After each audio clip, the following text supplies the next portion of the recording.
कामला गांधी शताब्दी और एनडी शारदा कामला गांधी शताब्दी।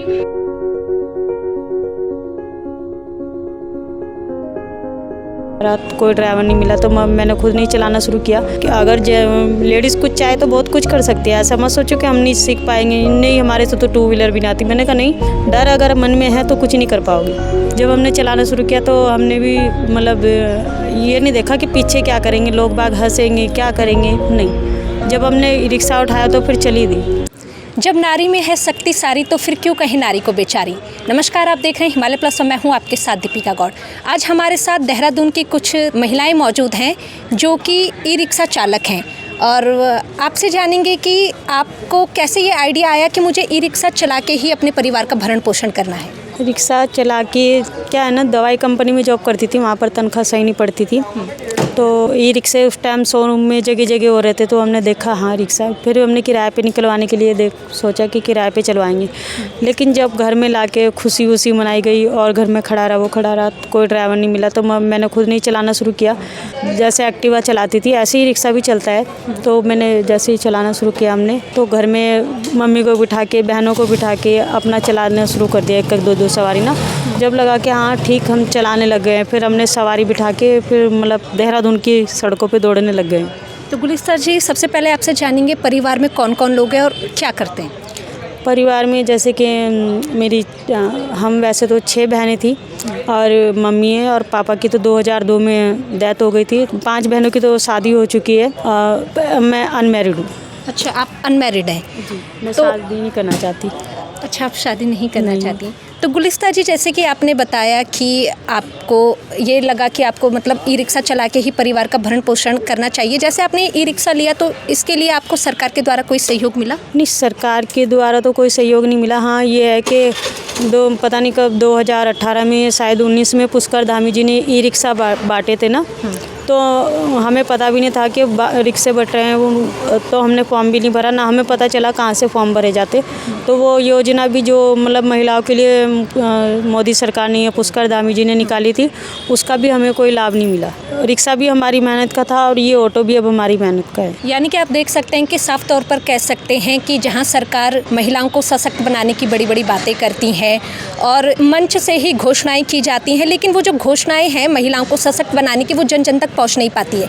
आपका कहने का मतलब ये है कि 18 या 19 में उन्होंने कहा था कि सबको ये प्रोवाइड करेंगे, लेकिन आपको इस योजना के बारे में पता नहीं चला था उस समय। तो गुलिस्ता जी, आपसे जानेंगे, जैसे कि आपने तो शुरुआत करी ई रिक्शा चला के, परिवार को आप संभाल रही हैं, तो आपके साथ और कितनी महिलाएं आपसे प्रेरित होकर आज ई रिक्शा चला रही हैं? हमें सुनने में आता 10-12 मतलब महिलाएं हैं जो अब देहरादून में जगह जगह हैं। मौबे वाला, मोगमपुर और ये राय वाला, हर्रा वाला, मतलब डोई वाला, बहुत मतलब काफ़ी महिलाएं आ गई हैं। 6 साल में 10-12 महिलाएं आ गई हैं, जिनमें 4 तो हमारी साथी हैं, 3 तो मतलब एक तो हम हो गए हैं और 2-3 ही हैं।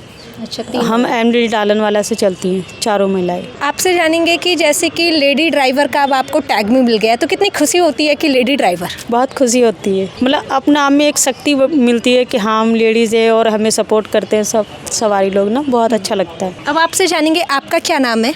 बीना छेत्री। बीना जी। और बीना जी, आपने भी गुलिस्ता जी को ही देख के इंस्पायर हुई होंगी? जी, वो तो है, उन्हीं को देख के चलाने की सोचे। पहले मेरे हस्बैंड चलाते थे, उनकी ऑटो उन्होंने निकाले थे ऑटो। उनके एक्सपायर होने के बाद मैं किराए में दी। 6 महीना तो पहले खड़ी थी वो, खड़ी थी। उसके बाद मैं बोली क्या करूँ क्या नहीं, घर के खर्चा चलाना भारी पड़ गया मुझे। 2 बच्चे हैं और सास ससुर कोई भी नहीं, और रिश्तेदारी किसका होता है, तो परेशानी पड़ गई थी मुझे। मैं किराए में दी थी गाड़ी, तो ड्राइवर चलाते तो थे पर उसकी किराए नहीं देते थे। लास्ट में ला के खड़ी कर दिए, 2 महीने के किराए भी नहीं दिए, नाम था उसका बासिक। फिर ला के खड़ी कर दिया तो मैंने खुद ठान लिया। गुलिस्तान सारी बोलती थी कि तुम सीख लो, तुम ही चला लो गाड़ी। अच्छा, मतलब यानी कि ऑटो तो आपके पास पहले से था ही, लेकिन आपने चलाना बाद में सीखा जी। तब मैंने फिर गाड़ी खड़ी थी घर में, तो गाड़ी में एमडीडी कॉलोनी में ले जाते थे और वहीं सीखते थे लड़के के साथ। यानी कि परिवार की परिस्थिति ने आपको आज सिखा दिया है और आप सभी महिलाओं के लिए एक मिसाल भी बन चुकी हैं आज। जी, कितनी खुशी होती है? खुशी होती है मैम। आज तो मुझे बहुत खुशी होती है कि मैं अपने बच्चों का पेट मतलब भर रही हूँ और किसी के भरोसे नहीं हूँ मैं। जी बिल्कुल, आप सक्षम है। गुलिस्ता जी, आपसे जानेंगे कि जैसे कि ये 3 महिलाएं तो आपसे और जुड़ चुकी हैं, क्या और महिलाएं भी आपसे संपर्क करने का प्रयास करती हैं कि आप उन लोगों को भी ये सिखाएं और वो भी अच्छा काम कर सके इस क्षेत्र में? देखिए, कुछ सवारी है हमारी जो बोलती है कि हाँ जी हमें भी सिखा दो दीदी, हम भी चलाएंगे। मैंने उनको डायरेक्ट बोलती हूँ, मैंने कहा हिम्मत है तो आ जाओ दीदी, तो सिखा देंगी। हम बोलते हैं उनको हिम्मत है तो आ जाओ, तो कहते हैं अरे नहीं दीदी हम कहाँ चला पाएंगे, ये है वो। मैंने कहा नहीं, लड़की अगर लेडीज़ कुछ चाहे तो बहुत कुछ कर सकती है, ऐसा मत सोचो कि हम नहीं सीख पाएंगे। नहीं, हमारे से तो 2 व्हीलर भी नहीं आती। मैंने कहा नहीं, अगर आप सीखोगे तो आ जाएगी 2 व्हीलर। गाड़ी सीखने में कुछ नहीं है, बट डर के नहीं चलानी चाहिए गाड़ी। कोई सा भी वाहन हो, डर के नहीं। डर अगर मन में है तो कुछ नहीं कर पाओगे, चाहे वो कोई सा भी आपका वो। आपका क्या नाम है?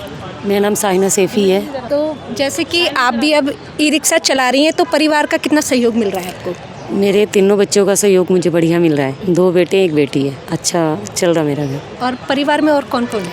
मेरे बस हम 5 जने हैं। मेरे हस्बैंड है और मेरे 2 बेटे 1 बेटी है और 1 मैं हूँ, 5 जने। तो आपके पति भी काफ़ी खुश होंगे कि मेरी पत्नी लेडी हाँ, ड्राइवर बनी। मेरे हस्बैंड खुश ही हैं क्योंकि उनका काम कारोबार नहीं था, इस वजह से मैंने ये ऑटो चलाया था महिंद्रा का। तो अब हमारा घर सही चल रहा है, कोई दिक्कत कोई परेशानी नहीं है। और जैसे कि आप उन तमाम महिलाओं के लिए क्या संदेश देंगी? जैसे कि आपने अभी कहा कि कुछ महिलाएं आपसे मिलती तो हैं और कहती हैं कि हम चलाएंगे, लेकिन फिर उसके बाद कहीं ना कहीं उनके मन में ये भी रहता है कि हम कैसे चलाएंगे। तो उन महिलाओं के लिए क्या कहेंगी? जैसे आप लोग उन सभी के लिए मिसाल हैं कि अपना परिवार संभाल रही हैं और काफ़ी अच्छा काम कर रही हैं, एक लेडी ड्राइवर का आप लोगों को टैग मिल गया, उन महिलाओं के लिए क्या कहेंगी? देखो, जो मतलब काफ़ी महिलाएं हैं जो चला भी रही हैं और बहुत सी हैं कि जो अपने घर में परेशान होंगी तो कभी कभी उनको क्रोध आता है, गुस्सा आता है कि हाँ हम भी चलाएंगे, फिर अपने माहौल को देख के वो रुक जाती हैं। तो ऐसा होता होगा, मतलब बहुत महिलाएं हैं जो हिम्मत करती हैं फिर कुछ सोच के रह जाती हैं। लेकिन मैं कहूँगी उनसे, अगर हिम्मत करो तो एक दफ़े जुट के करो। कोई मतलब पीछे मत देखो, आगे देखो, हमें ये करना ही करना है। पीछे देखेंगे तो पीछे ही रह जाएंगे। हमने भी नहीं ये सोचा था, जब हमने चलाना शुरू किया तो हमने भी मतलब ये नहीं देखा कि पीछे क्या करेंगे, लोग बाग हंसेंगे, क्या करेंगे, नहीं।